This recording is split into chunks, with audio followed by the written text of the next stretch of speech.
Bueno, bertsolaritza ezagutzeko aukera auki nuen txikitan, 9-15 horretara, kulturaren hartzaile izan nintzen horretan, bertsoak buruz ikasten genituen, Juanito Gallastegirekin, eta gero kantatu.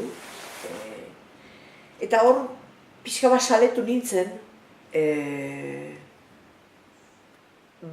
beste hizkuntza dotoreago horretan, ez? Bertso neurrian eta hori. Egia da, gustora irakurtzen dituela eskola denboran ere, Becker eta Machado eta Jimenez eta olerkia, ez? Poema mundu hori. Niretzako atraktiboa zen beti izan da. Orain ere bai. Izugarri gustatzen zaidan zera da.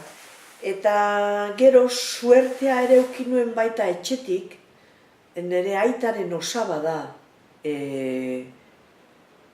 Serafin Oromino soinularia, trikitrilaria, hilda dago, baina aitaren nire amamaren neba zen, eta bere arrebarekin disko bat grabatu zuen, bere sasoian.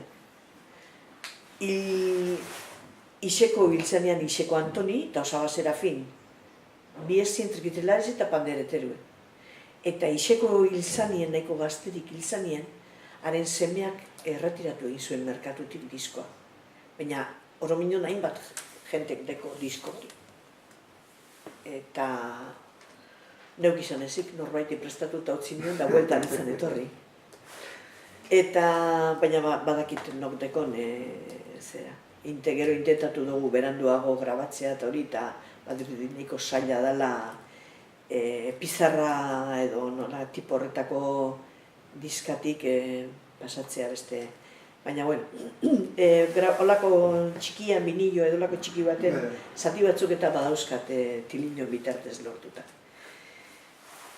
Horrek zidan kopla kantariak, orduan horrekin da saletu nintzen ni, gure aitaren familia oso kantuzalea gai, eta horiekin saletu nintzen ni kantuetara eta sortzen mundu horretara ez da. Baneukan neure kontura, ohitura, etxean lanak eta egiten dituenean sortzeko, eta hortik ez, berezko hori banuen.